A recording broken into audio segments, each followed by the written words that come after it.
All right, let's try that again. That went horribly badly. Thank you very much to my fantastic internet service provider who is unable, apparently, to get streaming capacity out of my regular office.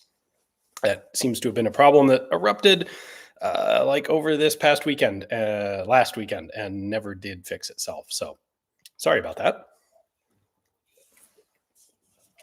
Now that I have totally screwed everybody by changing the URL of the actual stream, let's see if anybody can find us here.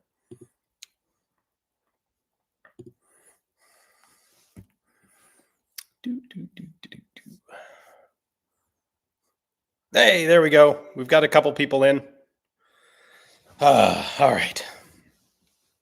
So I have a lot fewer hats at my disposal now because I had to make a quick bailout run inside instead. But I did bring my long drink, and I did rescue my whiskey as well. So we'll get to that in a little while. All right. So where was I? I think I was saying someone was asking in the previous now defunct chat. They're curious to see what sort of uniform I would end up going for. Well, honestly, I ran out of uniforms over the course of those stretch goal completion videos. I don't have anything new and different left to share. But what I do have, it's on that one, is this cool piece that was gifted to me by one of the guys at Finnish Brutality a couple years ago. The rare, like slightly different version of M62 camo that the Defense Forces actually issued out in a much lighter material, apparently for the guys who are deploying to the UN peacekeeping force in Lebanon. And I figured that's fairly appropriate for me down here in the desert. So the hat is not so appropriate for the desert, except that it is actually quite cold now. Yeah. Is it model 85, pattern 85? That very well might be correct. It's a 1980s something. I don't know the camo quite as well as I know the guns.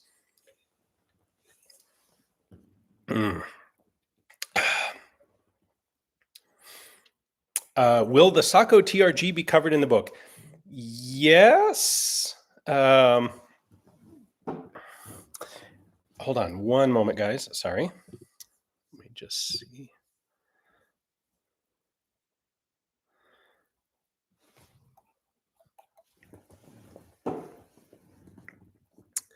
Let's see if we can make sure. I think we have a head stamp link that is still going to an old live stream.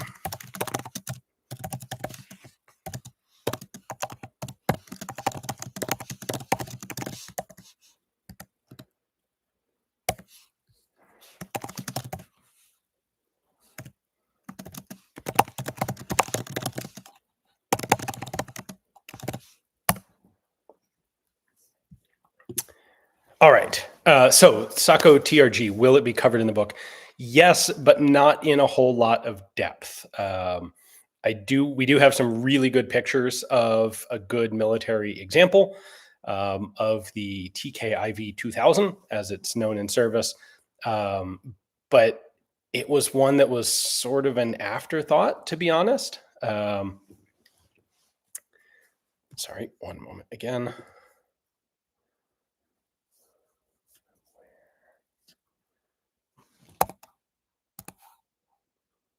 Where is that posted? I put this on mute. Like in an email?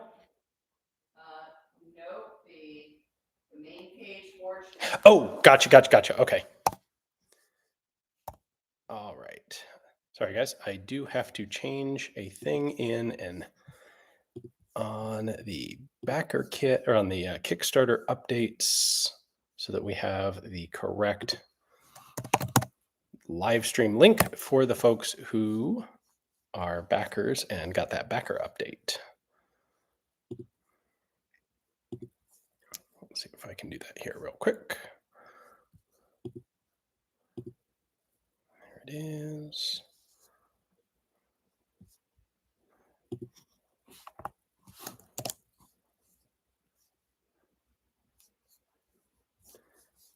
Almost, sorry.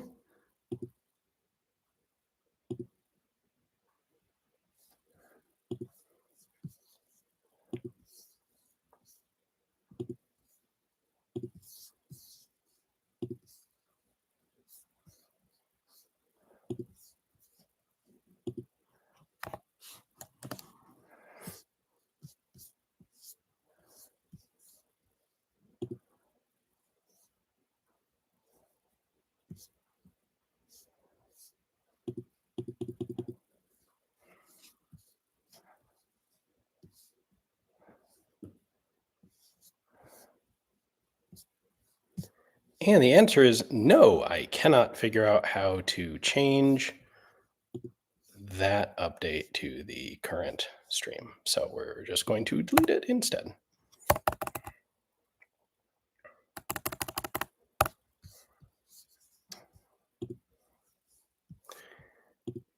All right. All right. So yes, short version, long version of the short version, apparently. The TRG will be in there in a fairly basic form, but I wasn't able to go into all of the details of the updates and the changes. Part of the issue is there's so much to the TRG series because they are essentially a commercial gun. They got adopted in one form by the Finnish Defense Forces and then in other forms by dozens of other countries and security agencies. So there is the TRG ought to be really like its own small book. And that was something I just didn't have the bandwidth to do. All right. Let's see. Will a certain flaming cocktail be in the book? It will be on the cocktail sheets. I know I saw a bunch of you guys suggesting that the Molotov cocktail certainly would be an appropriate thing for the cocktail sheet. And you are completely correct. And I had already been thinking about that. And so, yes. What we typically do when we do cocktail sheets with head stamp books is we'll do 4 traditional and 4 modern cocktails. And I don't know what the modern ones are going to be yet. I'm going to do some poking around. Frankly, I have some good friends at Kiro and I'm probably going to lean on them for some ideas for modern Finnish themed cocktails. But as for the 4 traditional ones, I already know exactly what they are going to be. And one of them will, in fact, be the Molotov cocktail. Not recommended for actual drinking. All right. Let's see.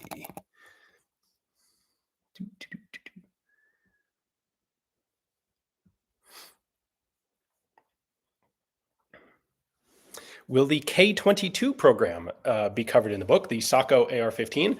Yes, it absolutely will. And I'm really excited about that part. That really came down to the wire because SACO only, I think it was in August, they actually officially announced the program. And before that, like everybody knew that they were doing it. And, we had a chance to shoot a couple of the semi-auto ARG-40s at Finnish Brutality.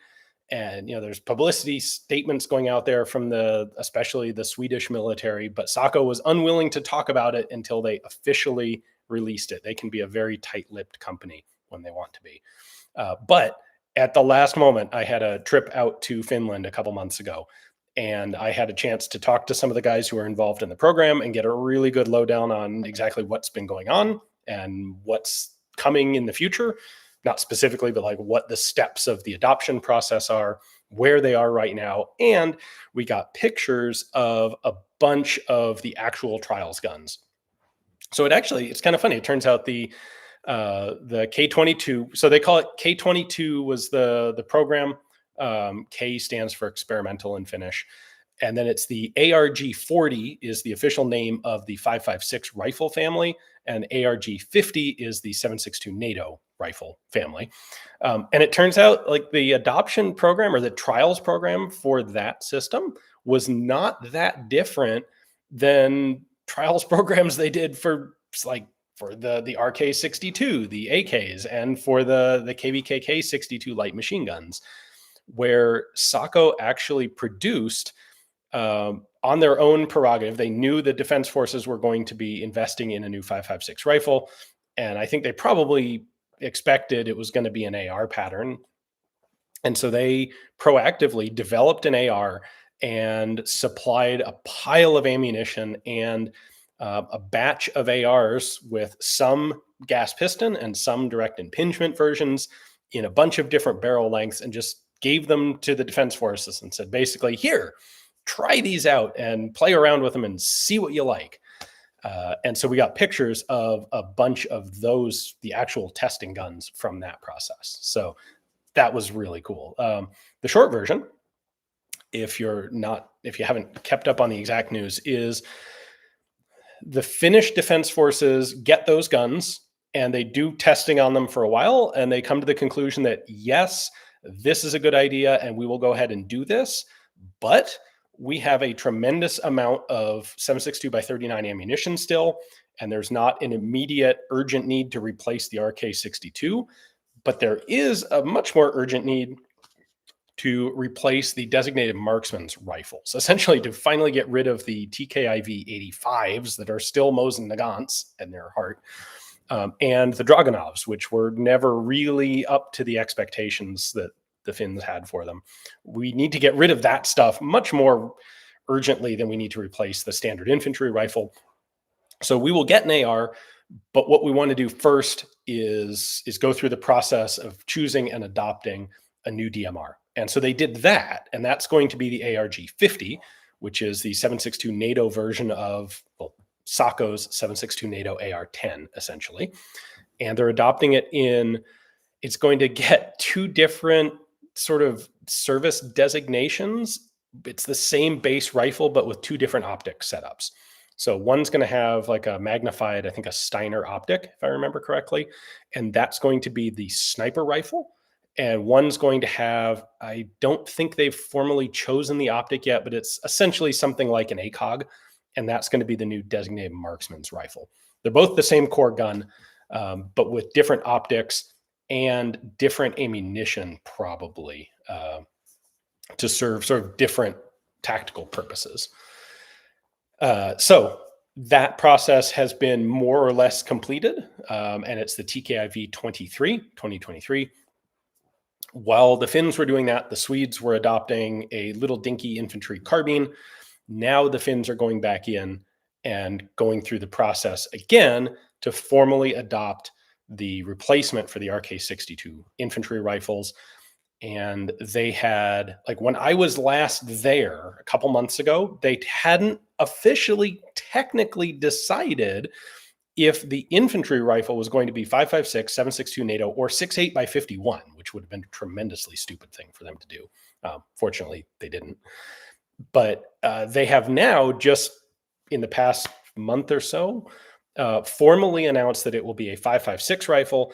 What they haven't formally decided or formally announced, I don't know if they've decided it behind closed doors yet, is whether that rifle will be a DI gun or a gas piston gun. Because SACO makes both and offered both to the Army. The 7.62 gun, the sniper rifle, is a DI gun because SACO's only offering the AR-10 scale gun in DI configuration. So that was a good long answer to that guy. Let's see.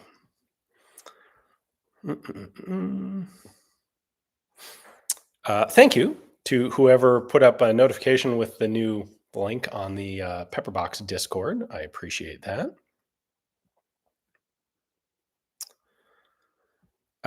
Here's a general question. You've written a decent number of books now, and I know you recently said you have about a 1,500 book reference library. That is correct. That's a very rough estimate, but something like that. Have you found yourself looking in your own books for information? You mean like in books that I've written? I do actually use my own work for reference from time to time.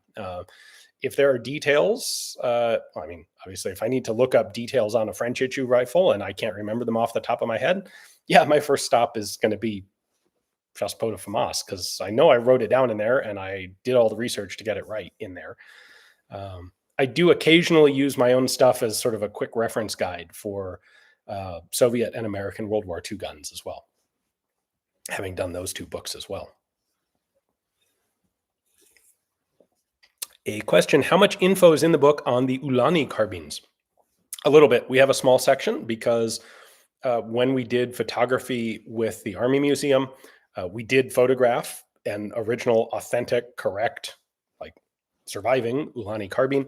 For those of you who don't know, Ulani is a Finnish sort of Finnicization of the word Ulan, UHLAN, the sort of lance cavalry it's I think a German word originally. But there were some groups of civil guard, especially, who had cavalry units in the early 20s and modeled themselves on Prussian or German Ulans. And one of the things they did was cut down M91 rifles to carbine length, essentially to Russian 1907 carbine length. And they did this. It was it was a factory done thing, but this was very early. Like the farther back you go towards independence in 1917 in Finnish small arms, the more chaotic and weird and not quite rule abiding everything gets. All the rules get very gray and fuzzy as you get into the early 1920s. So there was never formally an M91 short carbine adopted, but they did make a couple thousand of them. And they typically did it by taking M91 rifles that had this like serious muzzle damage or bulged bores or other things that made the muzzle end of the barrel unusable. But otherwise, we're in decent shape where, yeah, we could scrap the whole gun or scrap the whole barrel and have to put on a replacement barrel to repair this rifle. Or if we just cut off the front 10 inches of the barrel, all the rest of it's good. So, like, let's be cost effective and efficient about this, and we'll cut this one down into a carbine. Well, it wasn't long before those guns, certainly by the time you get through the Winter War, all of those guns get scrapped because they're non-standard and they're not official. And so very few of them survive today. But we did get pictures of one that did survive. There's not a ton to say about them. I talk a bit about where they were made and when and why, but there aren't a whole lot of formal rules. Like if you're trying to authenticate an original, what might be an original Ulani carbine, there's not a whole lot to go on besides just, factors that would rule it out from being an actual gun from the early 1920s. There was no standard official marking on an Ulani carbine, or like nothing about them was really standardized or official. So there's not a whole lot of detail to provide about them beyond the fact that they did in fact exist. And if someone's trying to sell you one today, the chances are very good that it's not original.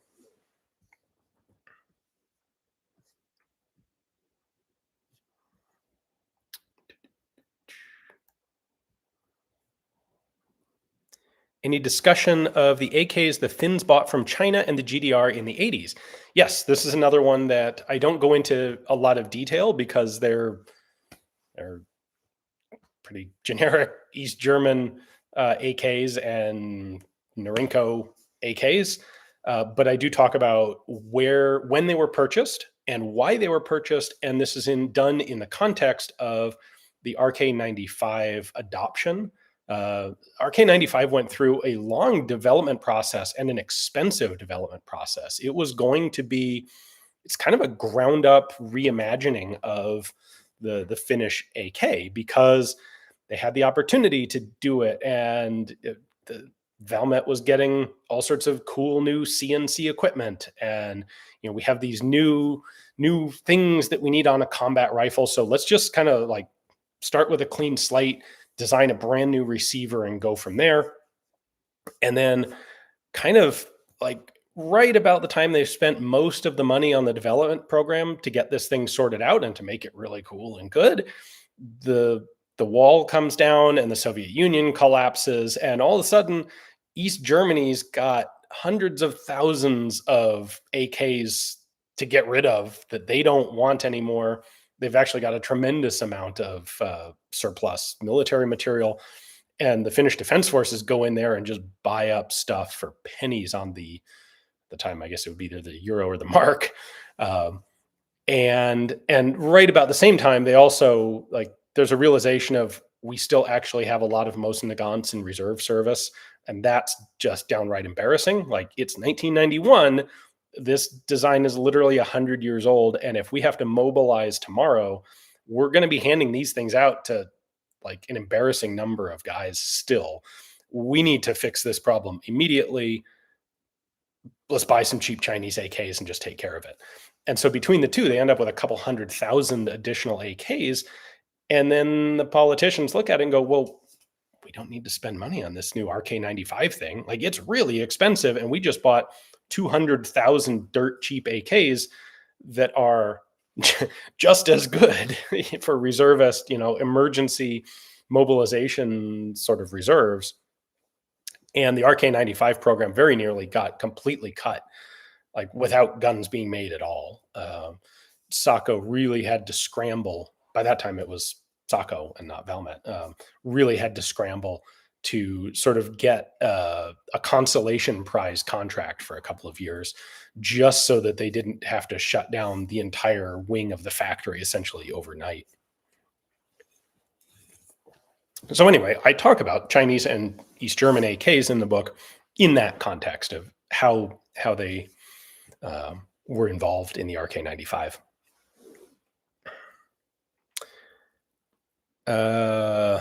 I think the DMR was a Trishikon LPVO. I've heard that, but I'm not sure. Like, there have been a lot of rumors that have come and gone, and I'm not.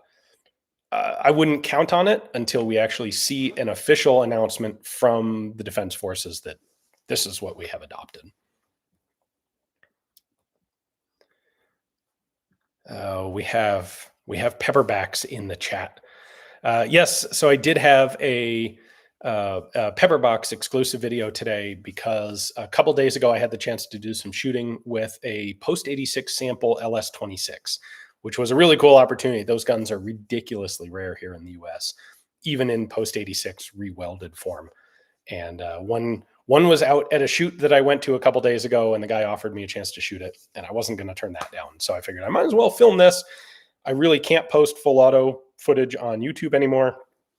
I am now obligated to post at least one Pepperbox exclusive video per month. So we'll go ahead and post it there. So that went up today over on Pepperbox. If you noticed, by the way, the charging handle kind of sliding back on the last magazine, it's because the gun actually broke on that last magazine. There's a little tab on the front of the charging handle that hooks onto the bolt, so that when you pull the charging handle back, that pulls the bolt back with it. And that little tab just sheared off. The broken piece was still inside the gun. It was just 100-year-old part metal fatigue. And nothing unsafe, but after that, like, we couldn't charge the action because the charging handle was broken. So that pretty much ended the video right there, but we did get 4 magazines through it, and it's a surprisingly good gun. I've shot them once before a couple of years ago. But it was nice to get a refresher on, like, you know what, when these work, when they're kept clean and fed properly, like, it's not a terrible machine gun. I would definitely agree with all the Finnish soldiers who opted to take captured Degtярevs over the LS-26. They're definitely not wrong. I would do the same thing. But if all you have is an LS-26, and as long as you keep it clean, not a terrible piece.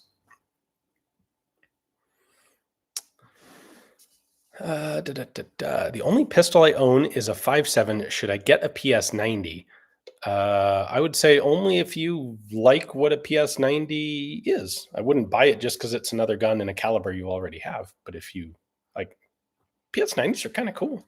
I wouldn't turn it down. What was the hardest Finnish gun to find information about? That would be the modern stuff, definitely.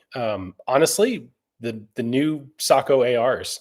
Because until pretty much the last minute, I didn't think I was going to be able to include any significant details, because they're just like, they're kind of still sort of secret, and it's hard to find information on them. But fortunately, that all changed at close to the last minute, which is still very exciting. How are you finding publishing this book as an experienced author, as part of an established company, in comparison to when you first started off? It's easier in a way, but it's also more stressful. Like when I did Chassepot de FAMAS, I had absolutely no idea what to expect. Um, the process was kind of the same.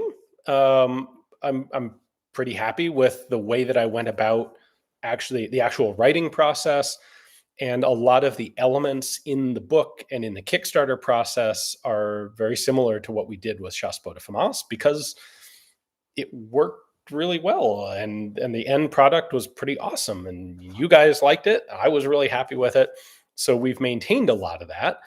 Um, Doing it now, though, on the one hand, I have some experience, so I know what I'm getting into, and I know the process, and I know how to do it. But I feel like there's more pressure to make sure that it's as accurate and as good and as detailed as possible. Um, it's like I feel like I've set myself a standard now, and I have to meet or exceed it every time. Um, and that's like, mm, I won't quite say that's kept me up at night, but it's definitely been a thing that's on my mind that I'm always thinking about as I'm working on sections of the book.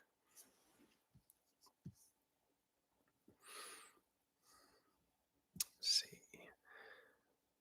Do you know of any information on the Canadian Soldier Integrated Precision Effects Systems? I know nothing about Canadian 2000s SPEW project. First time I've heard the name. Sorry.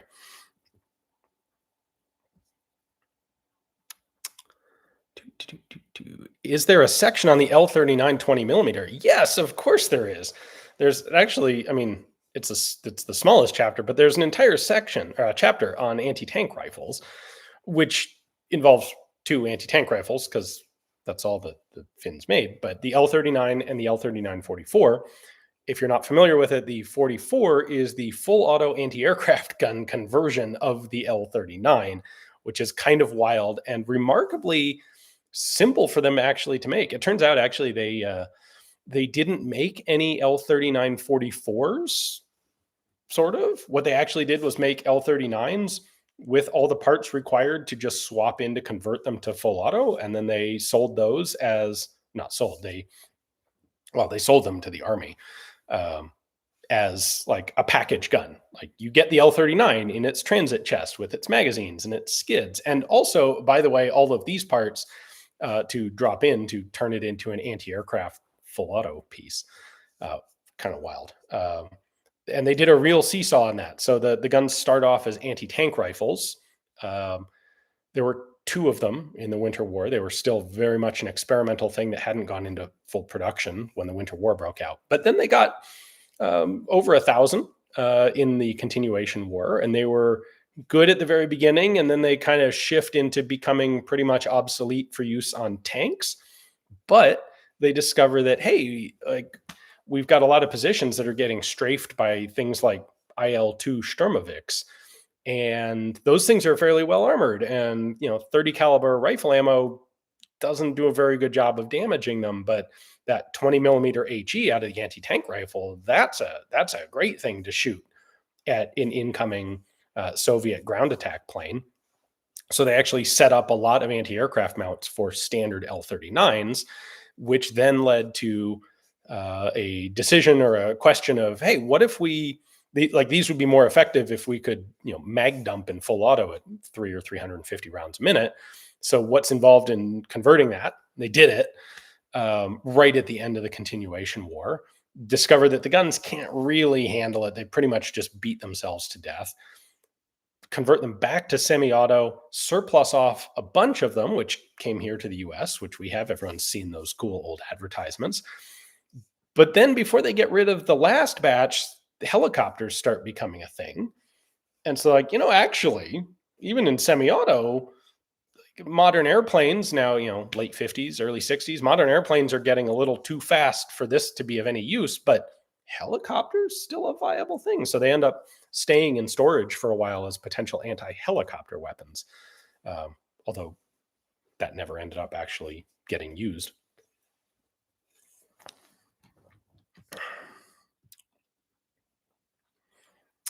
Congrats on the Kickstarter. Can't wait to see how the book turns out. Thank you. Me neither. I'm very excited to actually have a physical copy in hand. It's going to be 7 months 6 to 8 months, something in there before we actually have physical books. But we are getting. So we are in the editing process right now. There's a few stretch goal material things that I still have to write or finish writing. But then we're going to be finishing up we're doing editing on the book as a text document first, do as much as possible that way before we actually do the graphic layout. Once you have a graphic layout, it's a lot trickier to make changes. For one thing, I don't do the layout myself. We have a fantastic graphic designer who does the layout for us. So if I want to tweak something right now as a text document, I can just change it myself. Typo, get rid of a comma, that kind of thing. Once it becomes a text document, it's, could you also go to page 347 and change this thing? And it's harder to convey that. And then any major changes, of course, end up having ripple effects in the rest of the document. So we try to do as much as possible as a text document. Hopefully we're about 2 weeks away from being able to shift it into graphic format, do a batch of editing revisions on that. There will be some mistakes and typos and tweaks that we need to change, and then get some more input from some subject matter experts before we send it off to the printer. Might be heresy, but I do have another question on the Ulani carbines. I'm working on rehabilitating an original French M91 that Bubba messed with into a replica of these carbines. Any advice? If it's already been cut up, go for it. You might as well make it a really good clone if it's screwed up anyway. A French M91 is a perfectly appropriate gun to do it with. The Finns had M91s from everywhere. They had a surprising number of American ones. The French ones are rare, but I actually have a French one myself. I guess that probably shouldn't be surprising. It's a Civil Guard marked Finn rebuilt French M91. And for those of you who aren't familiar, when Russia ordered M91s, they actually contracted with the Châtellerault arsenal in France to make an initial batch of guns, just to deliver as complete guns, while the Russian factories were getting tooled up to make them. So not a ton of people are really familiar with those because they're not marked Châtellerault. They're marked Châtellerault in Cyrillic. And so unless you can read Cyrillic or you know exactly what you're looking at, it just it kind of just blends in and looks like any other generic Russian Mosin. Let's see. Any info on the weapons like the Lahti pistols sent to Israel early on? Not really, no. I make a mention that a batch of Lahtis did go to Israel. A batch of Suomis also ended up in Israel. In fact, if you go back and look, I have a video on one of the export pattern Suomis with the vertical front grip and the folding bipod. And that gun is actually a gun that went to Israel. It's got some Israeli stamps on it. But I don't really talk about it beyond that. In part because I have no information about it. I don't have a lot of really good sources on that sort of thing from the Israeli side, and that's where I would need to find that information.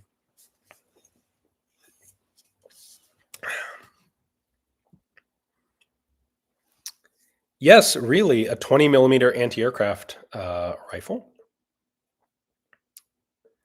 And yes, they were also dual mounted for anti-aircraft. I've seen the pictures. One of the parts of the full auto conversion was actually a spring buffered cradle mount sort of thing to at least sort of handle some of the recoil.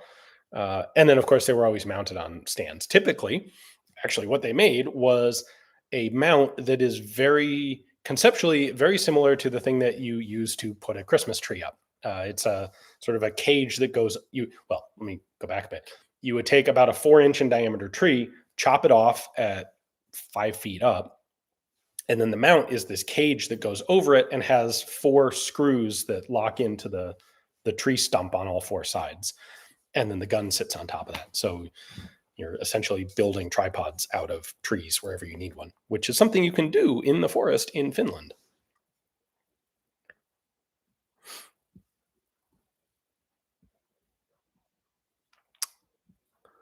Any guns or accessories you wish you could have put in the book that you weren't able to find? That's a good question. I only have one of the Lahti pistol stocks. They only made one batch of stocks, but they recut some of them. Actually, nope, I stand corrected. Actually, I do have pictures of both. Never mind. So they made a test batch of a couple dozen shoulder stocks, put them on the guns, tried them out, and decided like the stock was angled too high up. So it was hard to get a good sight picture with them. And the sort of like, well, we might as well try this sort of solution was to shorten the stock up a little bit and then take off the stock lug, flip it over 180 degrees, put it back on, and see how that changed the angle of the stock. And it didn't really help, but they modified a couple of them. So you actually will find Lahti stocks with like the magazine pouch. Some of them are left-handed and some of them are right-handed, which makes no sense at first until you realize why they did it. Is there anything else that I really wanted that I couldn't find? No, not really. The Army Museum had a fantastic collection of stuff, and they were extremely helpful in getting us access to things to photograph. Yeah.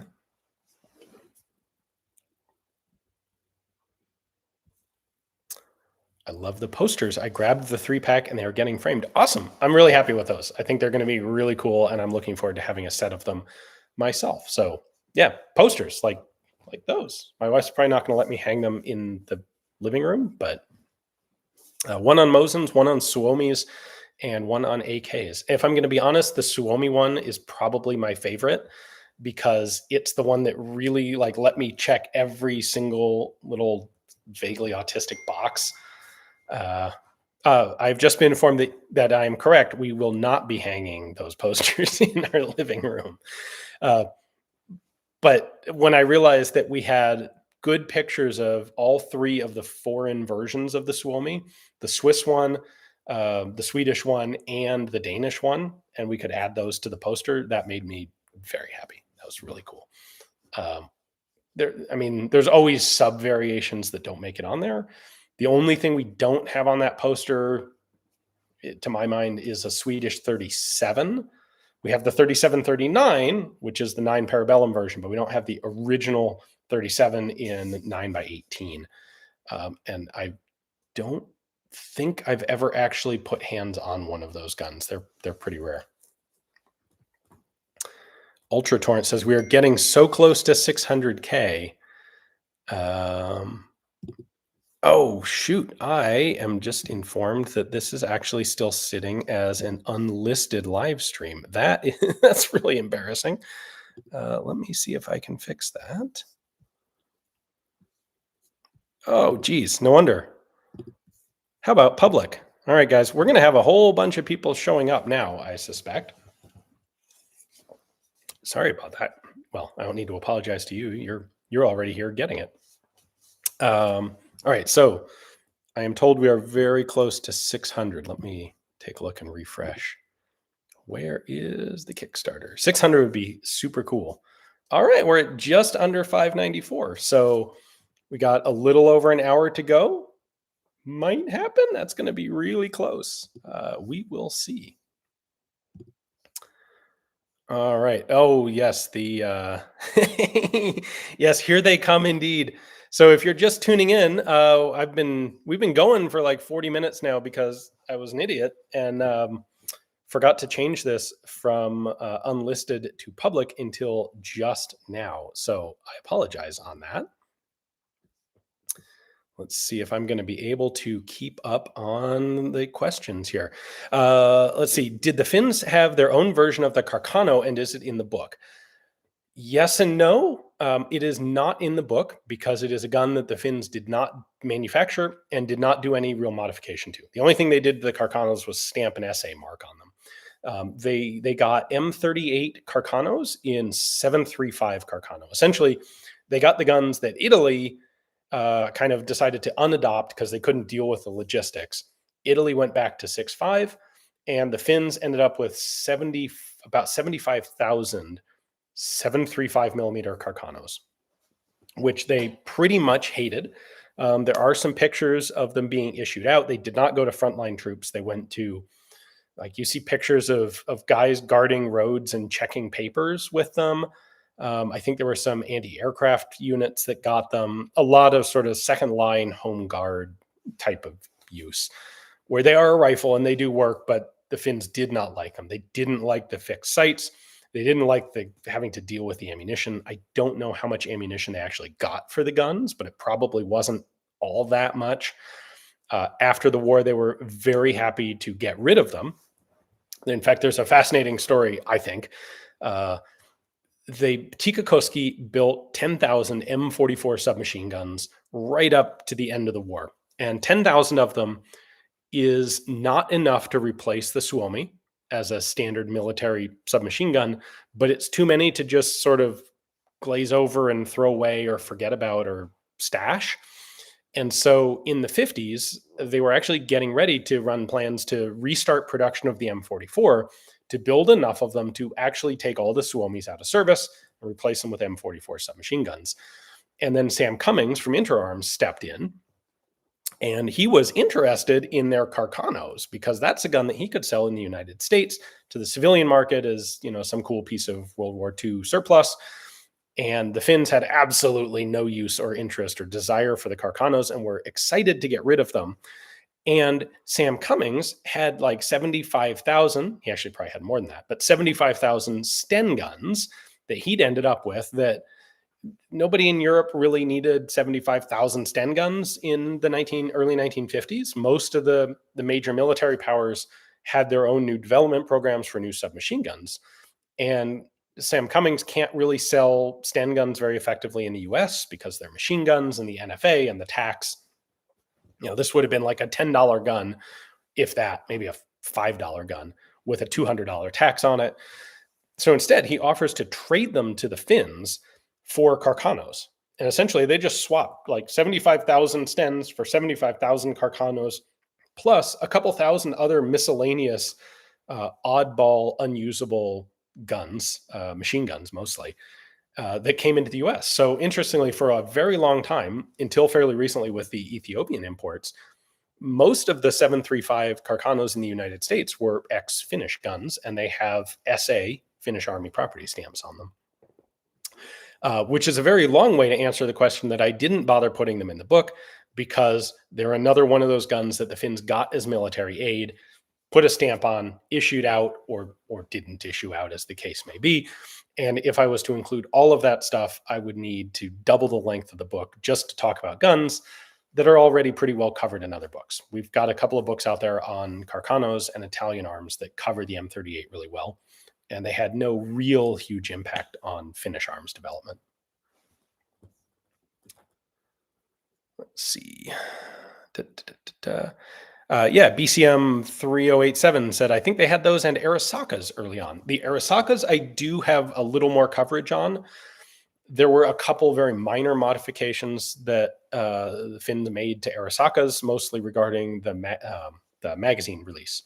So you can open up the magazine floor plate on an Arisaka, and if you're shooting it in the cold with heavy gloves, you can maybe do it accidentally, and that would be really kind of awkward to go stick your finger in the trigger guard to get ready to shoot and instead dump all of your ammunition out on the ground.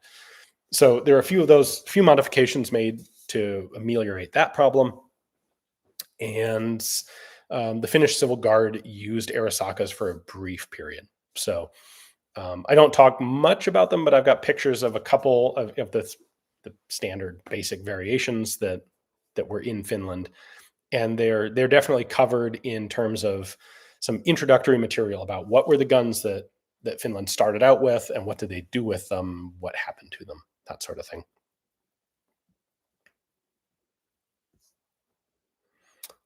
Let's see. Did the Finnish ever adopt a Mauser style action for a rifle? No, they wanted one. If they'd had the money, I think they would have loved to just throw away all of the Mosins and get Mausers instead. Actually, I shouldn't quite say that. Finnish cavalry, very early on, did use Mausers. one of the early Finnish procurement trips, I think it was like 1919, they sent an envoy to Paris to look for good deals on military goods to buy. And he came back with a bunch of Mauser carbines, among other things. And the cavalry used them. They liked them. But once the army standardized on Mosins, they took away the cavalry's Mausers, traded them to, I believe, Poland for more Mosins and Mosin parts, and gave them the M91 RV, or 91 cavalry carbine, which is basically a dragoon length M91 with a German style sling going right through the stock. We do cover the M91 RV in the book, as well as the M27 RV that replaced it.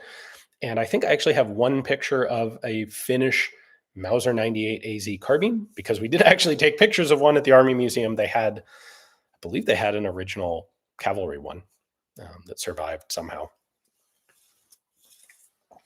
Other than that, nope, never had Mausers. Swedish Mausers, but never built them, never formally adopted them. Do you think you've covered all of the really weird handguns, or are there more to find? There are always more to find. That's not a Finnish question. I thought at first you're asking if I covered all the weird early Finnish handguns, which the answer would be no, because they bought some of everything. They had some of everything that was out there, and I don't make any attempt to cover all of them.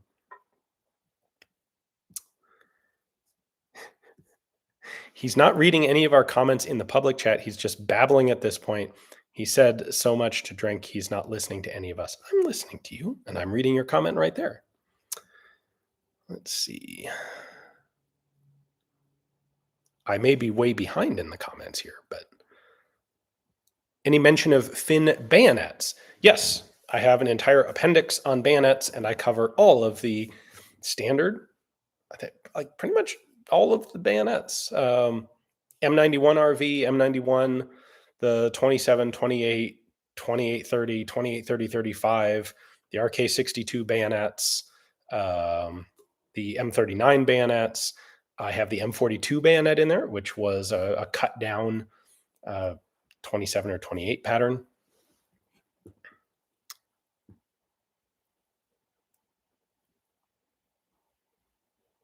Breakfast and Bullets says, I have an M44 parts kit that I'll rebuild eventually when I get around to it. Cheers from your imposter. That's a cool project. That'd be a lot of fun. And frankly, I bet you could, well, like the M44 is very similar to the PPS 43. Like it's copied from the PPS 43, but with a magazine well to fit Suomi magazines and a 9mm barrel. It'd be really cool to have one, even if it's just a semi-auto kit build. Like that'd be cool. I've never seen one out there. I'm sure someone's probably made one, but we got a few people trying to make commercial versions of the PPS 43. It's maybe a little surprising that we did never get M44s, because the parts kits showed up here ridiculously cheap 5 or 10 years ago.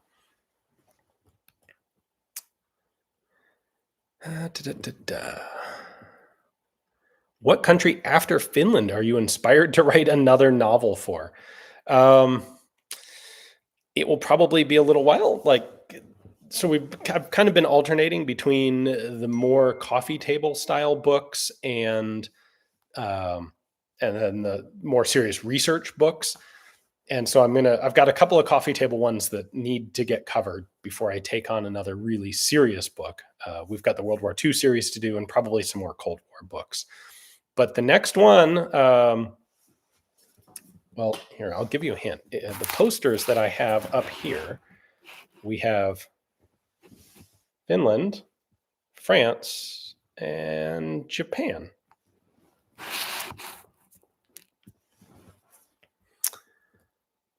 Thoughts on the HK-32, because that rare gun was originally intended to be tried for the Finnish military. The Finns did test the HK-32. That's the HK-33, but in 7.62x39, essentially. But they did not test it. It wasn't really all that serious of a test, because it wasn't available in time to be seriously considered by the Finnish Defense Forces. So they tested they at first considered what caliber to use. Like, do we want 7.62 NATO? Do we want to make a new semi-auto rifle in 7.62 by 54? Do we want to use 7.62 by 39? They tested, or at least considered, the G3 in 7.62 NATO, and then eventually decided that they wanted 7.62 by 39 as the cartridge. And by the time the HK32 was available, they had already basically were pretty well down the road of developing the AK. So they got an HK32 to play with, and they played with it. But there was no real serious expectation that they were going to be adopting it. Same goes for the AR-10 in 7.62 by 39. They did get some. They did test them. I think they gave some feedback to Armalite on them, but it was never a gun that they were actually in any serious, there was any serious possibility of them adopting. I cannot pronounce, I'm not even going to try. I've been watching you since my 20s and I'm now 32. Thank you so much for always making wonderful videos. I appreciate it. Thank you for making me feel old. Did the Finns ever consider 5.7 by 28? No, I don't believe they did. At least not that I'm aware of. Let's see. How powerful was the load in Finnish 9mm Parabellum? I've heard rumors it was powerful enough to increase rates of fire and blowback SMGs by a decent amount. A lot of countries had slightly more potent submachine gun ammo compared to pistol ammo. It was, the reason it was bad in Finland, especially for the Lahti pistols, is that basically the Lahti was the first gun that they really started using officially in Parabellum that wasn't a submachine gun. So the Luger was the standard Finnish Army handgun as of 1923, but it was the Luger in 7.65 Parabellum. And early on, they had Bergmann submachine guns in 7.65 Parabellum. Their first real, like, there were a few Lugers, P08 Parabellums in 9mm floating around, but they were out there along with a dozen other miscellaneous handguns that were being used, and there wasn't a lot of significant ammunition production for them. It's the KP-31 Suomi that is the first 9mm gun that's really adopted in large quantity, and so they specify the Army's 9mm ammunition for the Suomi. Well, it's a potent cartridge. I don't have the specs off the top of my head here, unfortunately, but the Lahti pistol is a relatively fragile pistol, which is to say it's fine with the standard 9mm loading that it was designed for, but that loading is definitely lighter than the submachine gun ammo. But as you can predict, a lot of guys in service on the front are going to end up mixing ammo between the two. And that resulted in a lot of Lahti pistols with broken barrel extensions right at the accelerator pin. Something that I talk about in the book.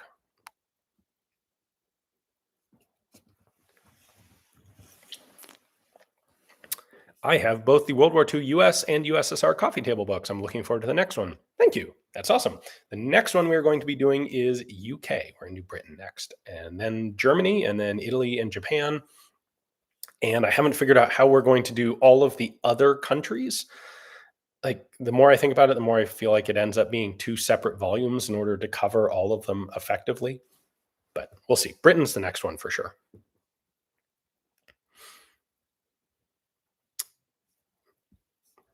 I start scrolling questions and it jumps on me. Let's see.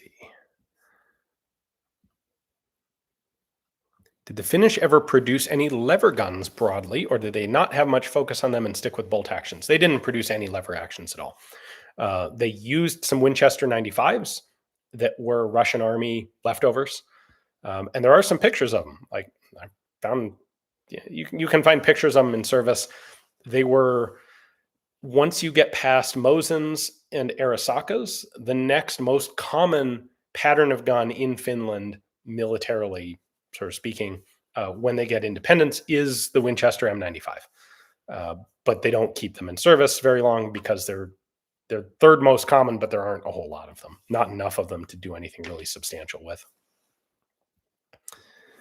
Good morning from Finland. Good morning. It's like, what is it, 4 a.m. in Finland right now? That's quite early. Thank you for joining us. More collaborations with Jason Clower in the future. Yes. Well, sort of. Like I have 2 videos that I filmed with him that I still haven't had a chance to use. So those are coming, and I definitely would like to do more work with him in the future. He was a lot of fun to work with. Really cool guy, knows his stuff. Fun. Like, yeah, absolutely. I'd like to. Has your wife ever shown interest in being in any of your videos? No, she has done the opposite and is very interested in not being in any of my videos. Any plans for a head stamp book on black powder firearms?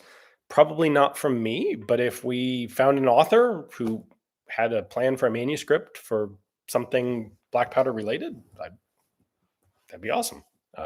Probably we'd want something a little more specific than black powder firearms, but there are a lot of really I think it'd be really cool to have a book covering like the black powder, the early generation of black powder cartridge military rifles. There isn't a whole lot on that subject, and it'd be a fun one to do. Have I ever reached out to FN Herstal? Sort of, kind of. I haven't tried really hard because I haven't had a good opportunity to be there, but it's definitely, I visited the collection once a very long time ago now. And I'd love to get back in there. Excuse me. I'd love to get back in there to film. I suspect I probably have good enough connections to get in at this point. We'll see. Let's see. I want to check on how that Kickstarter is doing. We were at 593, almost 594. Now 596. Okay. 4,000 and just under an hour to go. This is going to be a nail biter right down to the end.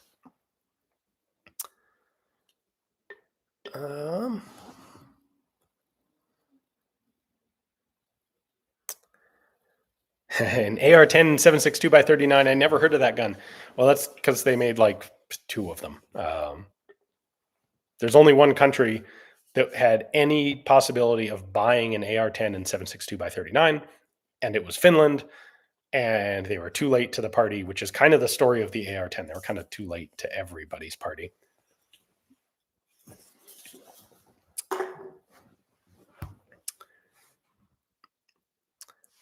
Hey, Ian, I just bought a VZ61 parts kit and was wondering what loading of 32 auto do they generally prefer to run with?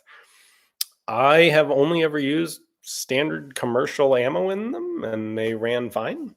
So I think there's not that much variety in 32 auto. 71 grain at whatever the standard velocity is, you should be good.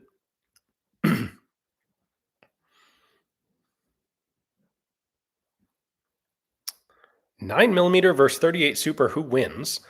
Well, if the shooting goes very long, 9mm is going to win because the 38 Super guy is going to run out of ammo and not be able to find any more of it. 38 Super is a very cool cartridge, though.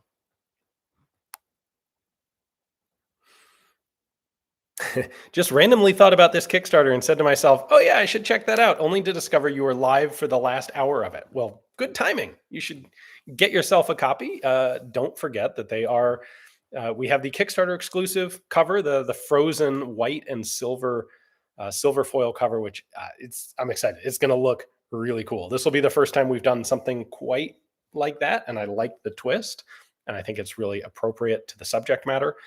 And they're discounted $10 plus off right now compared to what the price will be in 47 minutes. Wasn't the Mauser broom handle Puukko Mauser the first 9mm? They're coming into Finland pretty much at the same time that the Lugers are. So the C96 Mauser is initially developed in 7.63 Mauser, and it's only really during World War I that they start making them in 9 Parabellum. So it actually postdates the Parabellum, the Luger, in 9mm.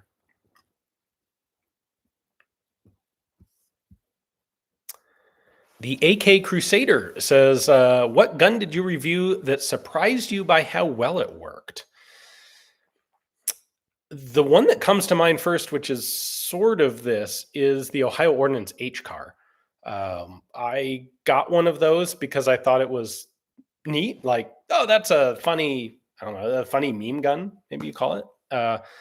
And then discovered that it's honestly, it's one of the most fun shooting guns that I actually have. It runs flawlessly, and it's super fun to shoot. I never expected that it would be anywhere near as cool or as good of a gun as it is. Um, Anything else that usually I've got a pretty good feel for how well something's going to work before I get down to the range with it, just because I've got enough experience at this point. So I don't get a lot of surprises like that, and I'm not coming up with another one off the top of my head.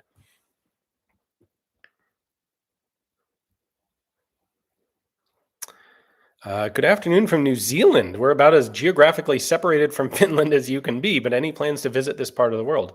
Yes, I do want to get to Australia and New Zealand at some point. There are some really cool guns down there, literally down there, that I'd love to film. I have no idea at this point when, but it's definitely going to happen at some point. The book cover looks really cool, but how far back does it go on Finnish weaponry? 1917.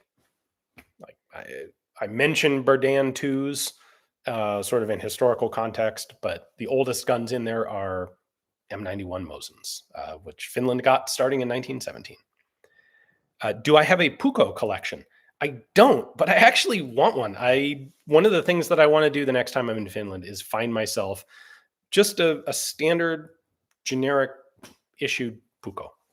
There was, what was it, the 1919 pattern, I think. I'm way worse on knives than I am on most other accessories. But there's one it's kind of like the standard original early issue Puukko, and they're not that hard to find. They're a couple $100 now, but I'd really like to get one because it'd be cool. I don't need to try and get an entire collection of all the different Puukkos and all sorts of personalized ones, and the sheaths made out of salvaged aluminum during the war, and those are cool, but I don't need to get down that rabbit hole myself. I am torn between Pistols of the Warlords and this new book. Which should I get? That is a tough question to answer. If you are, I mean, obviously, if one or the other is something you specifically collect, you should get that one. Um, if you're not so much of a gun collector yourself, but rather like a weird gun enjoyer, Pistols of the Warlords is probably the better of the two. There's some just truly bizarre stuff in that book. But if you want to read about things that had a much more direct impact on real military history, that would be this book. Is 30 Super Carry going to survive? I don't know. I hope it does. It's not looking good because there sure haven't been any guns coming out chambered for it that I've seen. Like they initially had Smith & Wesson and Nighthawk, and then they got High Point, and I don't recall seeing anyone else join in. So that's not a good start. But I like the cartridge. I think it's a good idea and it makes sense. And frankly, I would love to see something like a B&T pistol caliber carbine with 45 round mags and 30 Super Carry. Trucking Bastard is in for a signed white cover. Awesome. You will enjoy it. Let's see. Can't wait to get the book. I actually have an early M28 that was updated to M2830 spec. That's really cool. And I cover that process in the book and how you can identify guns that were. So the 28 and the 2830 were both guns specifically developed and purchased and owned and for the Civil Guard. Civil Guard was a independent organization from the military, and the Civil Guard owned its guns and then issued them out to guardsmen. But you could essentially you could pay for part of the cost of upgrading your gun to the newer, better model, because the Civil Guard, like the Finnish military, was always kind of cash strapped. Instead of waiting for your guard unit to get the newer, better guns, you could pay part of the cost and get your old one updated. And some guys did that. And when you had a gun updated from the 28 to the 2830, I mean, the big thing is they replaced the rear sight. But there are a few little telltales aside from just the barrel markings that you can see on it. But you could actually pay to upgrade an M91 or a 28 or even a 2830 from the very beginning of production when they had a few early features. Once they kind of standardized everything a little later on, you could upgrade an early 2830 to the current final version as well.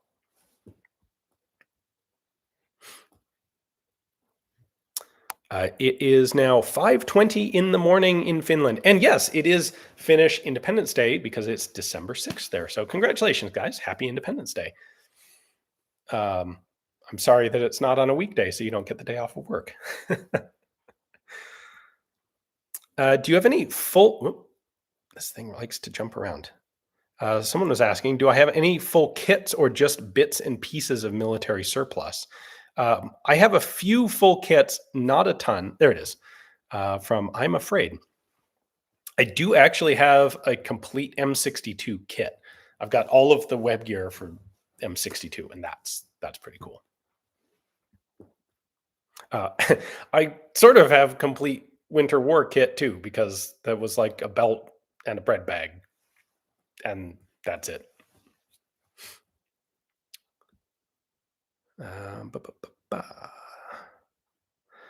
I'm really torn on this book because the blue looks so good and the white is not my jam, but Kickstarter edition is kind of cool. Well, you can always get both. We do have a double bundle option. Just saying.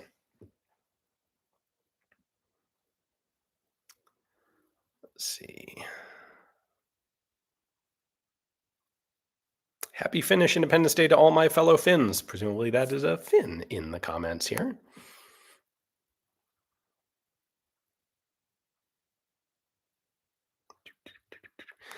Did you cover any of the Russian recapture Tika 9130s? So there's actually two separate things going on there.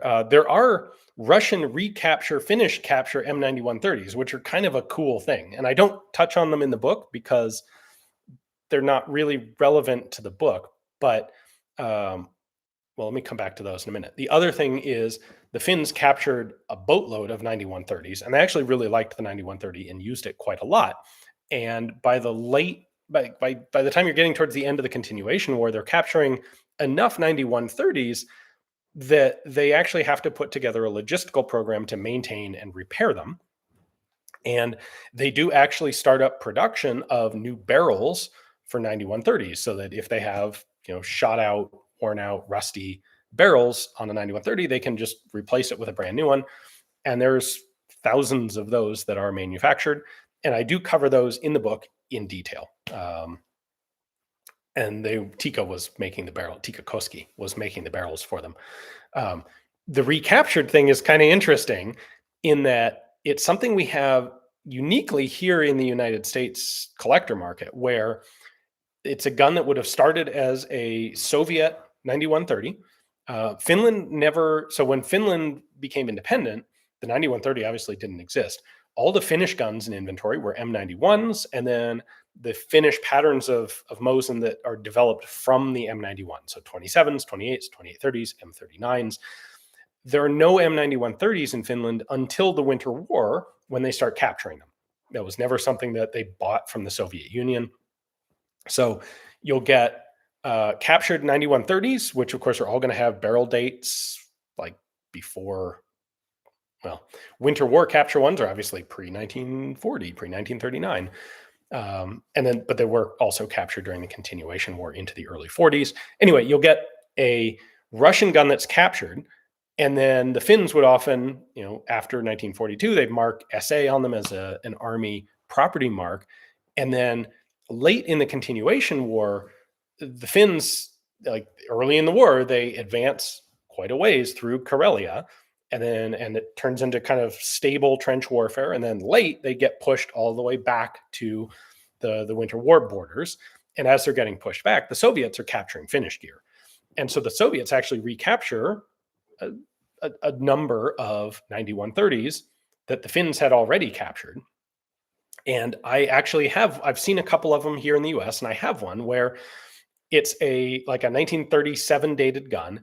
It has an SA stamp that's hard to see because it's partially sanded off and it's under a refinish coat, and it's on a gun that has Soviet refurb markings, which means the Soviets made it, they invaded Finland with it, the Finns captured it, put it into service, used it against the Soviets, and then lost it when the Soviets recaptured it a second time, and then sent it to a depot, rebuilt and refurbished it, put it into storage, and then eventually it gets sold to the United States.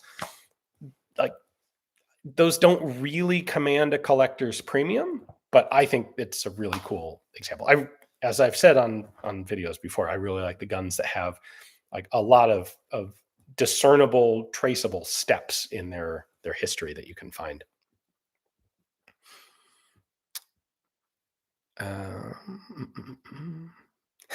Ian, when are you going to do a tour of Finnish settlements in the UP of Michigan? We'd love to have you. It's funny you say that. My wife for a while commented that she has no need to go to Finland because she's from Michigan and it looks pretty much exactly the same.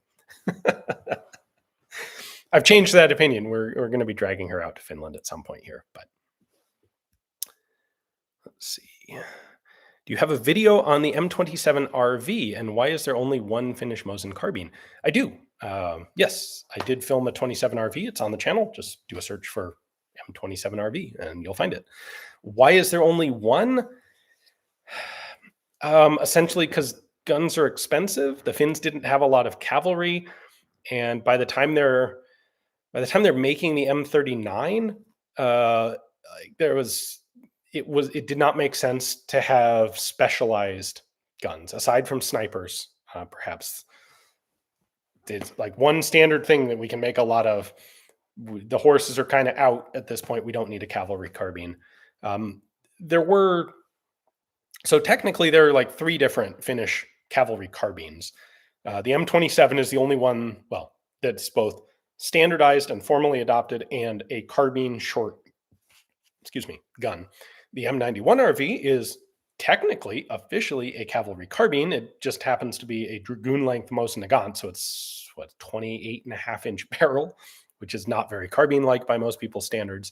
And then there are also the Ulani carbines, which were carbine length guns used on horseback, but not really formally adopted.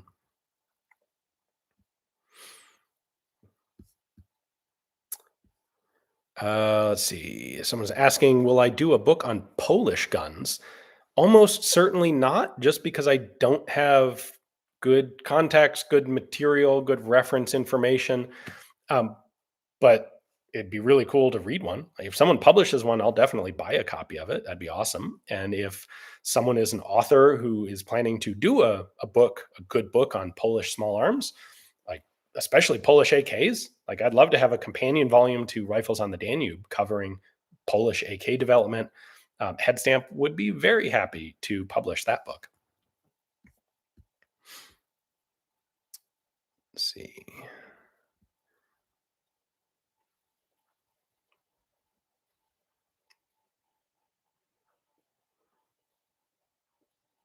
See, I know what this means now.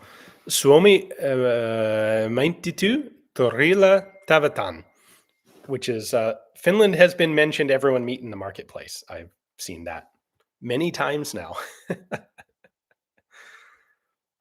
Are the effects of Finland joining NATO covered in the book? Yes, we talked about this briefly before I figured out that I need to make the chat public, or the stream public.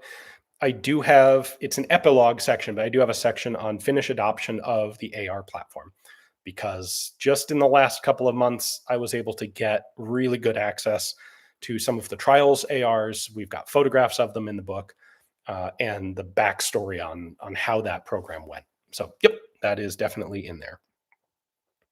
Oh, a signed double bundle. Thank you. That'll be awesome. You'll have fun with those. Let's see.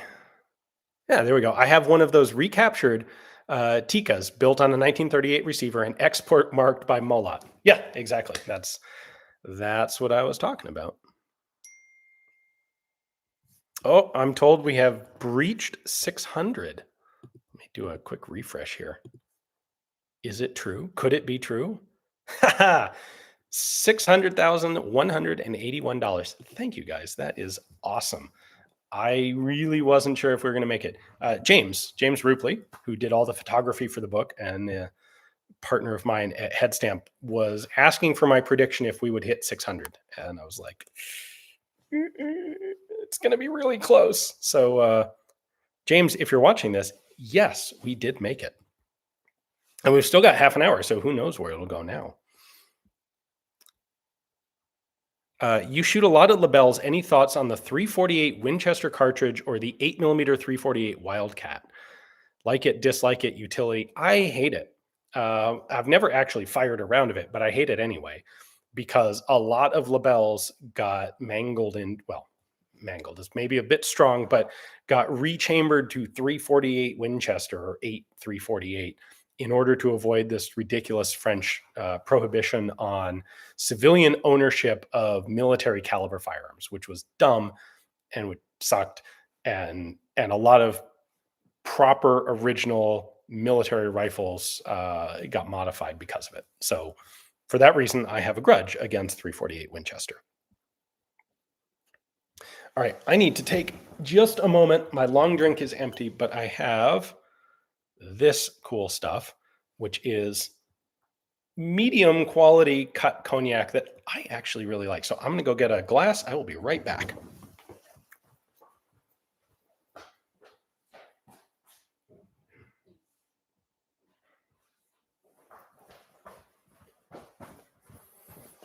All right. So the backstory on this is on Mannerheim's birthday, they wanted to issue, well, they did issue a ration of alcohol to the troops. And it was this, which is cognac cut with vodka because there wasn't enough cognac. And it's called Lekkatyö. And that means Defense Department in Finnish. And there's a company that started making this, essentially a reproduction of the military issue stuff. And if you look closely at the labels, like the labels come pre-watermarked and discolored, like you would have sort of found them when they were actually being issued. And it's really cool stuff. So I have a bottle of that I brought back from the last Finnish Brutality. All right. Oh, hi, Ian. How is licensed troubleshooter coming along with printing? Infuriatingly delayed is how. We used a different printer. Long story, we will not be using that printer again. The books are done. The only thing we are waiting for still are the collector edition clamshells, which have gone through several iterations now.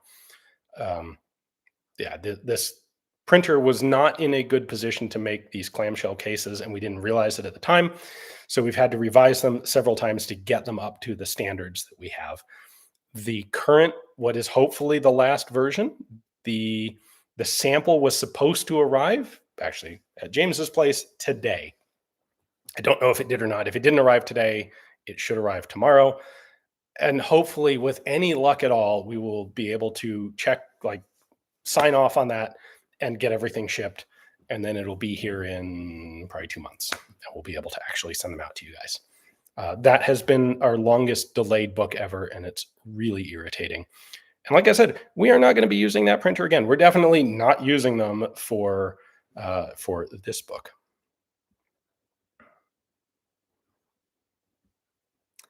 What else do we have in here? Have you been on a hunt lately? I remember your mini-series on hunting, cooking, and eating. I have not. In fact, it has been something like 51 weeks. I am actually going hunting late next week, which is good because my freezer is completely empty at this point. I have eaten all of the meat and I'm out and I need some new. So that'll be next week. Any chance? So James Rupley just texted me, said he is watching now. So here you go, James. Here's a comment from the stream. Any chance of a release party hosted by Varusteleka in Finland? What an interesting idea. Yes, actually. We have plans in place to do exactly that. The plan is to have a book signing and release party in conjunction with Finnish Brutality 2026. So that will be the middle of August of 2026.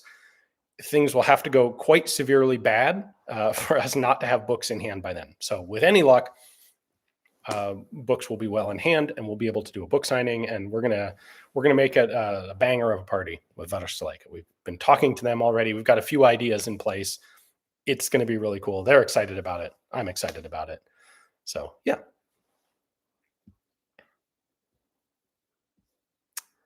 Here's a clone, an army of duck clones. I'm not sure what meme or joke I have missed there, but what else do we have?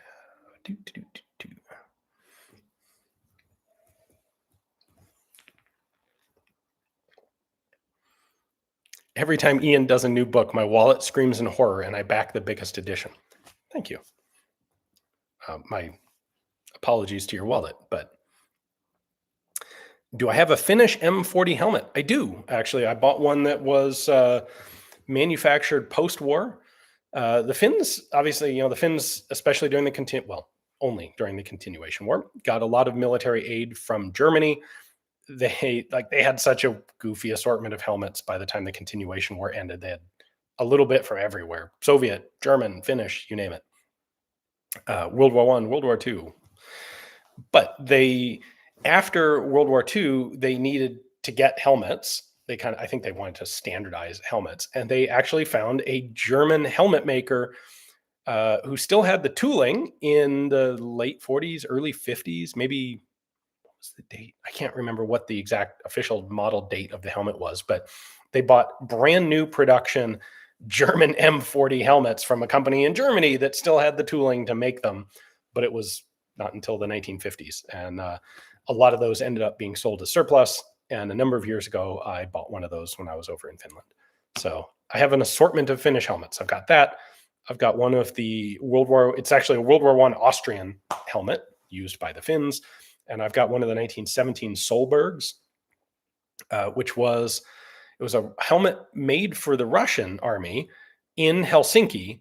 And the Russian Empire collapsed, and Finland became independent before most of them were delivered. And so the Finns ended up using them themselves. That's a cool, rare helmet.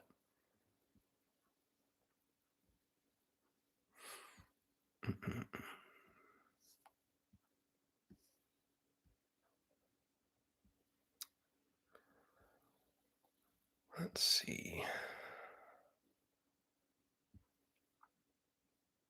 I got a Puukko and a giant Scrama from Herstal. Those giant Scramas are really cool.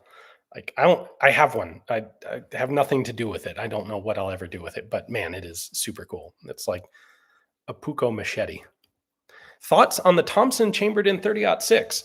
That gun is a horrible kludge that will never fire safely. It was a goofy idea at the time. I think they only made one.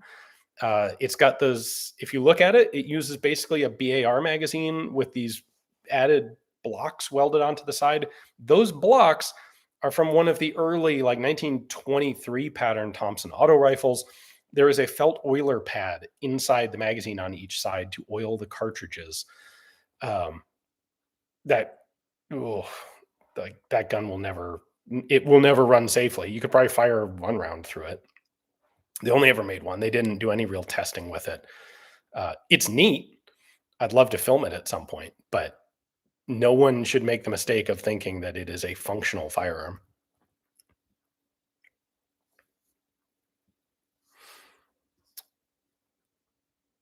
A Finnish bakery opened near me. What are some popular Finnish baked goods?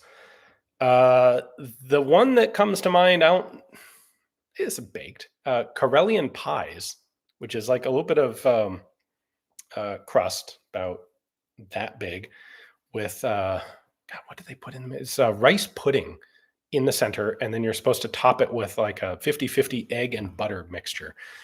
And they're very popular, and they're very traditional, and they're okay. I'm not a huge fan.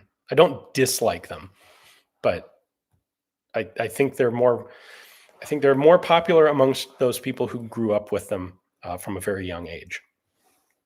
And I probably just screwed my support in Finland by saying that, but holy cow. Mark, I just spent 1,000 Australian for this and other head stamp books. I appreciate it. You did definitely save some shipping. We have horribly expensive shipping to Australia, which we would love to find a solution for. We've never been able to find a solution for. And the best we can offer is if you get a couple of books together, the shipping's pretty much the same for one book as it is for 6 books. So use that as a justification. What World War II Japanese guns do you actually like? A lot of them, actually. The Arisakas are great rifles, and Nambu machine guns are really good machine guns. The Type 96 and the Type 99 are outstanding guns. And anyone who says otherwise either has never used them or is just suffering from really, really old FUD lore dating back to the 1940s.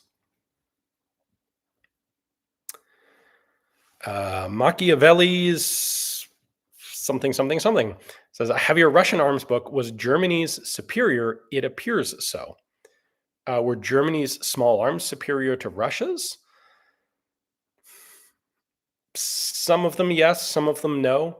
The Germans made some stuff that was pretty awful. The Russians made some stuff that was quite effective. Russian stuff was on the balance cruder, but that doesn't mean it was worse. In some ways, crude can be better. If crude means the gun works just as well, but it looks ugly and you get to make it for 2/3 the cost, so you make a lot more of them, that's a net benefit. Like the PPS 43 was excellent. The Degtyarev was excellent. The G41s were both pretty awful. The G43 was okay, but not great. The Tokarev was okay, but not great. Mauser 98's awesome.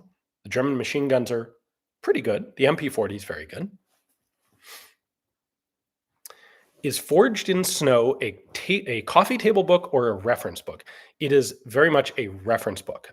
It's going to, the form factor is, the size is the same as Chassepot de FAMAS, Thornycroft SA-80, Rifles on the Danube, and it's very much intended to be that same style of book.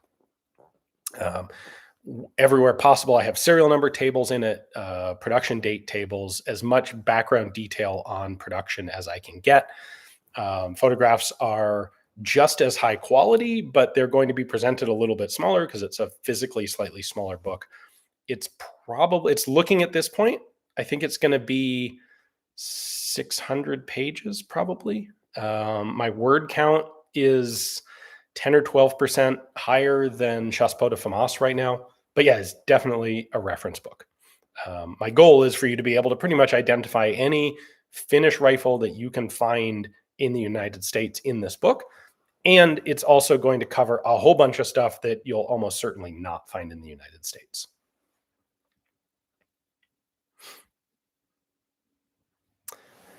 I love that you offered Kickstarter editions of Pistols of the Warlords in this Kickstarter. I got one. Any chances you'll be doing a book signing in the US in 2026? I will be doing a book signing. I should probably at some point actually mention this.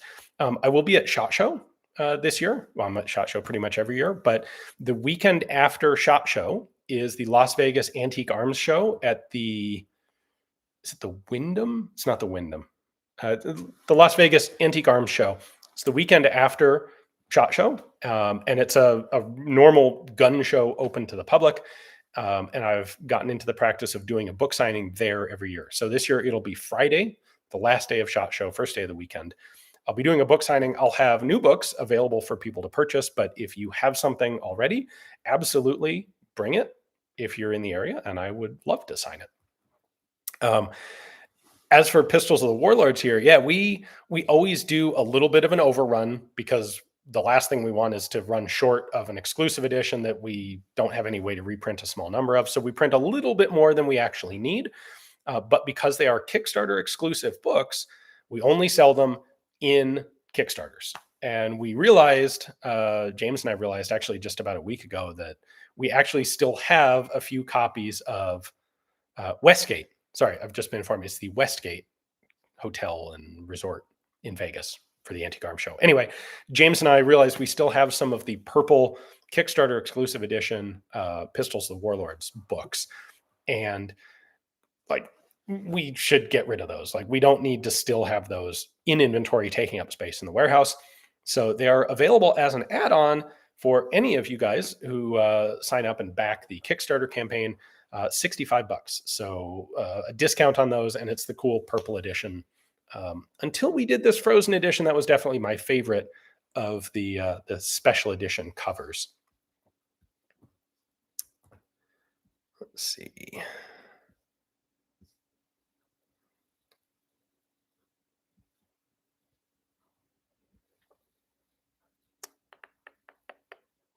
Have you ever done a video on the gyrojet pistol? Brandon Herrera and Demo Ranch have done videos on before. It's interesting, fires rockets.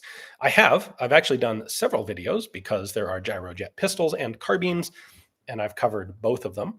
I haven't ever fired one, though, because I didn't have the opportunity to. And I'm a little jealous that those guys did get a chance to shoot them. Although apparently, if I remember correctly, Herrera blew his up. I think I've mentioned to some people elsewhere, if you have a gyrojet and ammo for it, you should shoot it. The sooner the better, because the ammo is deteriorating. And a lot of the ammo doesn't work now. And in another 10 or 20 years, probably basically none of it will work. XM7 commentary. I recently sent letters to several congressmen pointing out that the XM7 program, specifically the cartridge, is misguided and use some of your content for reference. Thank you. Oh, well, thank you. You'll enjoy tomorrow's video. Let me just put it that way. Or maybe it'll just make you mad. I don't know. But tomorrow's video is all about the M7. Hi, Ian. I'm Japanese. Will this book about Finnish firearms be available in Japan?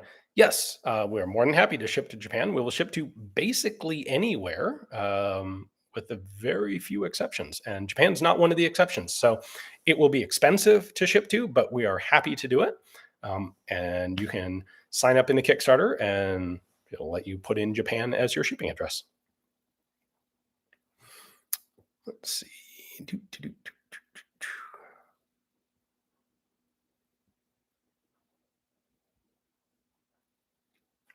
Just back to the book. I hope, just back the finished book. I hope VZ98 to VZ58/Bren 805 Czech rifle reference book may be in the future. That's another one that'd be really cool. We'd love to publish it. I don't have any specific plans to write that one on my own. But hey, if you know an author, if you know someone who's working on that, point them our way. We'd be happy to run that book. Let's see.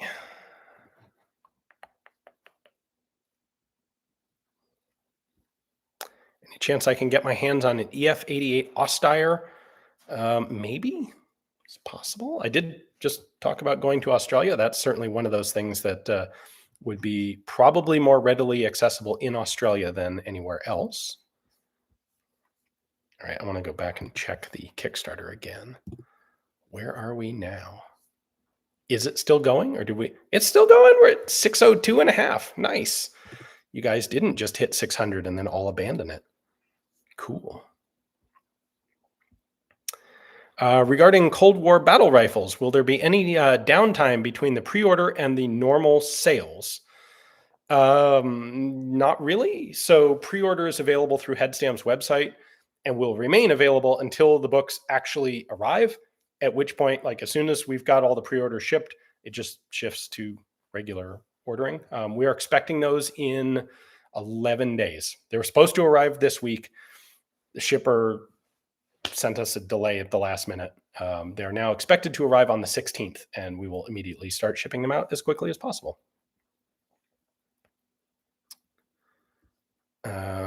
Congratulations on another successful Kickstarter, although not a forgotten weapon. Do you have a video or plan to release a video on a GP25, the AK underbarrel grenade launcher? I haven't done one. I'd be happy to do one. The only ones I've really run into have been deactivated, and I'd rather, like, if I'm going to do that, I want to do it on a good, proper, intact one. So I'm sure I'll get access to one at some point, and then, yes, definitely do a video on it.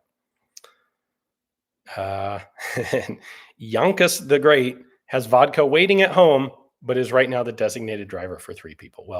Well done for you, sir. Everyone needs designated drivers, and you're doing a valuable service to your 3 buddies. Oh crap, there's a Cold War battle rifles book. Yes, Captain Ahab, there is. If you head over to headstamppublishing.com, you can find it, and it's pretty freaking cool. I have an early advanced copy, and it looks amazing.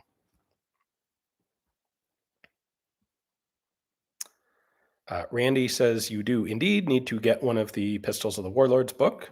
I agree. Let's see. Ian, I have a CMP M1 Garand. I was wondering about a scope. Should I get a scope? Why or why not? If so, scout scope or World War II side scope, if possible. In general, I'd say don't bother. The M1 has really good iron sights, and if you want a scoped rifle, get a scoped rifle. But to me, the M1 is really in its natural habitat with irons. That said, if you are going to do a scope, I would recommend a scout scope. You can get ones that don't require any permanent modification and throw a long eye relief scope out there. And then you don't have to, like, I hate offset scopes. Maybe that's partly because I'm a lefty and they're never offset for me. They're always offset on the other side of the gun. But that always gives you issues with zeroing, and they're just janky in general. A forward mounted scope can be centered and also not interfere with loading and ejection of the gun. So I actually have a commercial tanker M1 with a forward mounted scout scope on it. And I'm not going to lie, it's a kind of fun gun. So go for it. May not be as fun on a full length M1 that's a little more weight out on the end, but why not? Doesn't require permanent modification, so go for it. Hi, Ian. What is your plan after this book?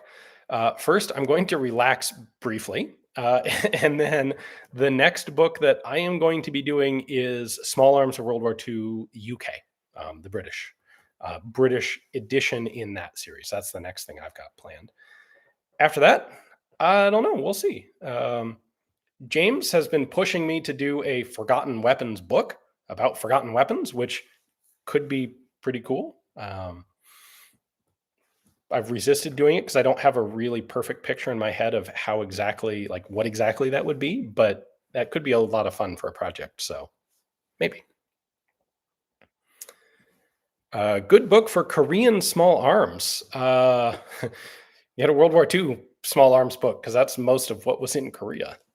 I don't know of anything good that's specifically on the Korean War because, yeah, most of it was just World War II stuff. You know, the US and the British all just reused World War II stuff.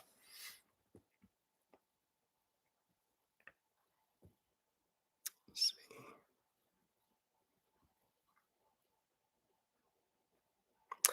Do you have any interest in doing videos on semi-auto rewelds from parts kits? If it's the only way you could get your hands on the rifle, one that comes to mind is the Turkish Hotchkiss 1922s. Not really. I used to do videos on those. As I've done more traveling, I've had more access to guns like that that are intact in military and police collections. And so now I always, whenever possible, unless something is really, really rare, I will try to wait and do a video on the original intact machine gun version of it. If I had more good information on those 1920s Hotchkiss machine guns, I'd have done those already because I have gotten access to a couple of different examples in a couple of different collections. Anything on Boer War firearms? Yes, there are a couple of good books out there. Nothing I'm going to do, but there are a couple already out there by, I believe, Ron Bester wrote 2 editions. Like there's an older edition and there's a revised, improved edition. That's your go-to book. I'm sure it's out of print now and probably fairly expensive, but original Boer War guns are also quite expensive, and it is definitely worth your money to get the reference book if it's a subject you're interested in.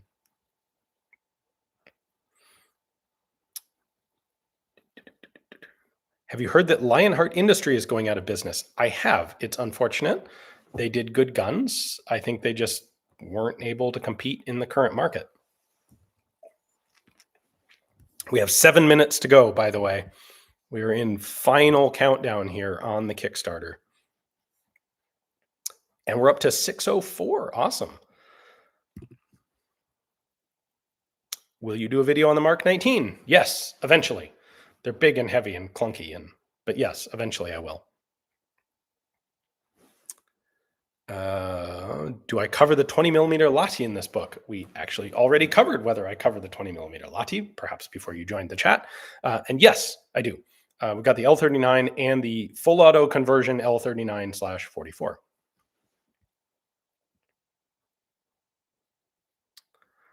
Let's see. Do you think you will ever be able to get your hands on some of the unique Russian civilian market guns like the smoothbore AKs or VSS-based 9mm PCCs? Probably eventually. I don't expect I'm ever going to Russia at this point, at least not until there's a significant regime change, but I do expect I'll be going to Ukraine at some point, and they've one way or another ended up with a lot of Russian guns. Funny how that works. And a lot of those things were sold commercially into Europe.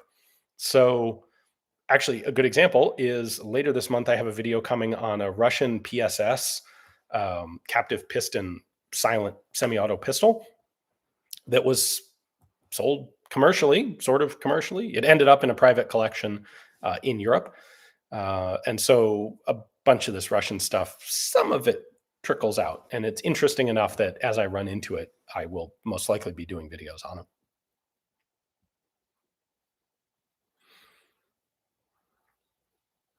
Have you looked into the 45 Remington Thompson since bashing it in a Q&A? It has 20% more muzzle energy than 30 carbine, is actually an interesting cartridge. I haven't, just because to the best of my knowledge, it never really existed. I've never run into a gun in it. I've never had a specific reason to try and dig more into that particular subject.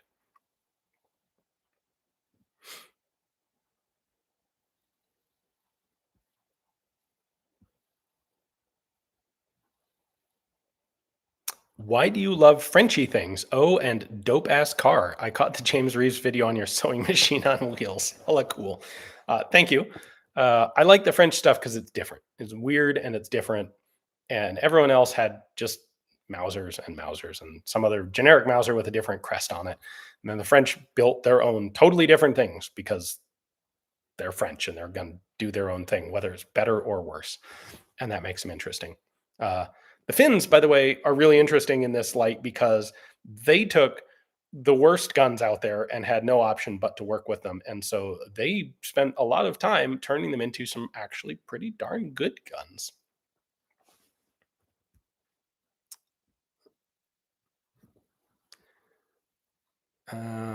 Ian, another Finnish Mosin I have is a scoped M2876. The only issue I have is the scope is a commercial MSW that is period correct, but having problems finding an original Finnish military scope. Yeah, I'm not surprised. I don't think a whole lot of those actually got out into the civilian market. The M2876 is cool.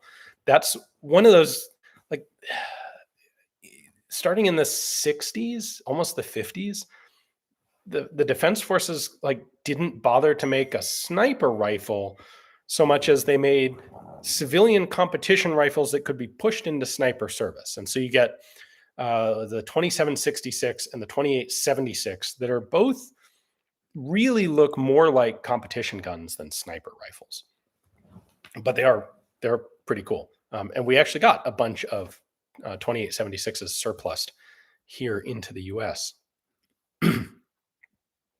45 Auto says the Ron Bester book is $269 on Amazon. That is expensive, but not as expensive as it could be for some of those out of print niche reference books. So again, if you're buying Boer War guns, you can afford $269 for that book, and it's a good idea. All right, one more question before we go take another look at the Kickstarter, and that is Sturmgewehr versus AK. That would be Sturmgewehr for the fun factor and AK if I actually need to do anything serious or have spare parts or reliability or anything like that. Let's check out where we're at here. We've got, okay, we officially have 74 seconds and we are at 6:05:385. That is pretty awesome. You guys really pulled out all the stops at the end.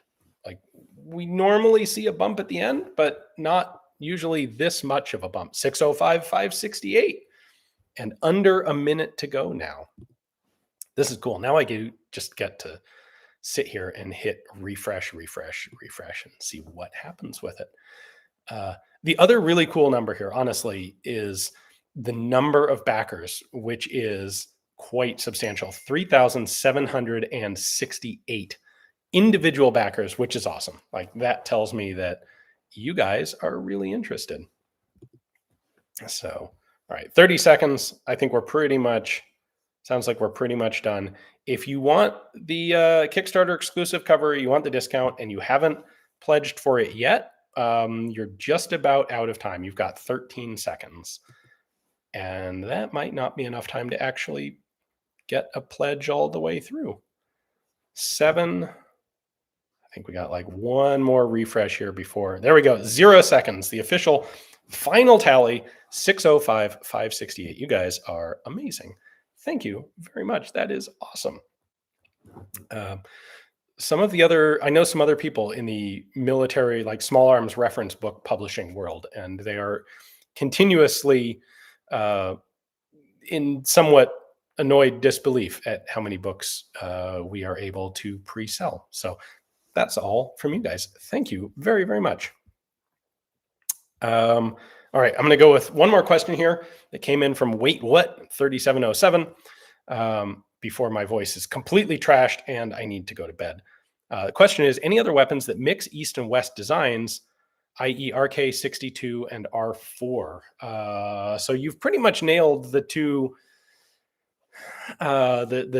Western caliber, well, the one Western caliber AK and the Finnish AK. There are some 308 conversions of the PK. They're very much along those lines. Beyond that, I would say basically Czechoslovakia was the mix of East and West. Look at stuff like the CZ75, made in communism, but made explicitly for export capitalist sale. All right. You guys are going to keep asking questions, I think, until I just have to turn this off. So that's the end of the Kickstarter. It was fantastic. It's all thanks to you guys. I just can't at this point. We will be back. Forgotten Weapons, of course, will continue on with all of the regularly scheduled videos, including one tomorrow that I think a lot of people are going to find pretty interesting on the M7 and its program. Cheers. If you're in Finland, happy Independence Day. Congratulations. And if you're in the US, have a fantastic weekend. Thank you, guys.